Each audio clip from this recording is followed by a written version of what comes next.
Merci sous ma remarque, ma suggestion à Bino. Je me répète et j'insiste, je ne suis pas journaliste. Seulement, j'ai fait un effort. Il y a qu'à copier le journalisme. Ne me donne pas des leçons, parce qu'il faut éviter de donner des leçons dans un contexte, dans un concept que tu ne maîtrises pas. Je suis Timothée Lenoir Efika, l'homme du désarmement. Autrement dit, Koimobal et Lombe, toujours avec mon écharpe rouge. Chapelet Nangezo Bangi Sabino, Bobangate Zara Bilembo Vierge Marie, Mbokeleng.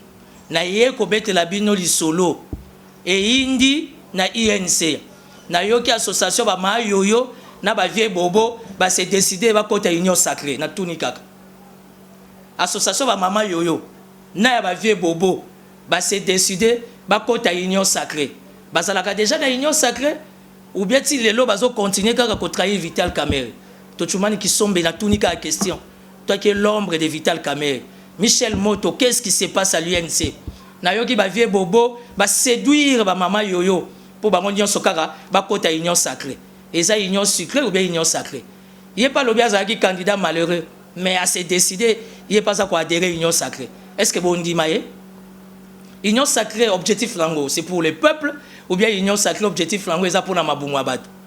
Miko les gars qui na tourné bino mutuna moko qui gère le plus 243 Oezako d'Amboka Nabiso na tunikaka Mbokeleng qui gère le plus 243 nazo tuna nazo so réponse te Mbokeleng na yako tuna bino susu ya mibale na niveau ya Fédération des entreprises du Congo na feke élection ça lelo le 23 décembre 2020 sur orientation ya Conseil d'État candidat à Zamoko Dieudonné Kasembo siko Dieudonné Kasembo vraiment na tuni oko céder ou bien ok na tumbango tina suka parce que papa Albert Yuma sali 15 ans et aussi on a quand même alternance c'est ça la Mbokeleng na tuni na ye qui est un grand homme d'affaires congolais plus de 32 ans dans l'assurance il est courtier il est très reconnu Jean-Paul Dambana Rodal dans la société Sokodam na tuni kaka ngai na précédé événement bonne chance na Dieudonné Kasembo pour na feke ya sika il est né aujourd'hui lui c'est mon frère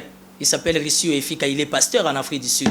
Le lieu a dédicace spécial à l'Afrique du Sud. Pour benginga pour se plaindre, ma bangele qui non, mbokelengi contexte nango tozo tuna mituna. Mbokelengi bo me mabiso na ba sérieux bino bolingité.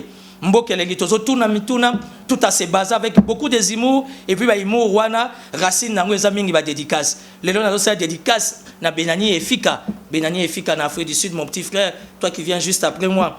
Sans oublier ton ami Serge Paylor et Patrick Malouchi en Afrique du Sud. Pour contrôler Mbokeleng. Fatia zo tale la bidon en Afrique du Sud pour espoir les arbres.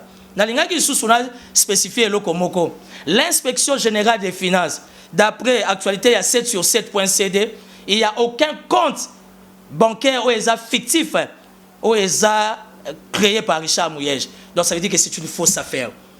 Aujourd'hui, la rumeur sur la toile, sur Richard Mouyej, Manguez, Mans, c'est du blablabla. Il n'y a pas eu 20 comptes fictifs, comme on a l'habitude de le dire, comme les traîtres et les hypocrites, baso transmettre en haut. Richard Mouyej reste excellent pour la province du Lualaba, dont les besoins majeurs dans le cadre de l'émergence. Et je finirai pour dire merci et félicitations au chef de l'État. Aujourd'hui, vous êtes imposé une fois de plus, enfin que Zandu, ils ont la responsabilité à Gentini Ngobila.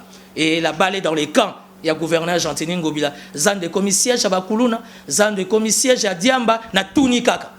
Yangwana Mkonzamboka, véritable Kinoa Fachi Béton, à Zongisi Zandu, na Maboka Gentini Ngobila Mbaka. Na Lobi Mabe, na Tunikaka. Elengamboka Elengangwana. Na Betty Sete, il est né aujourd'hui. C'est mon petit frère propre, il est pasteur. Rissio Efika na Cape Town. Na Tunikaka Petinanga. Au sala appelle la maison des vins. Vin et Kéya ou bien Kéyate. Exclusivité pour la bonne année, Vital Kamerhe a promis de vous faire des vœux à Koloba juste pendant 2 minutes.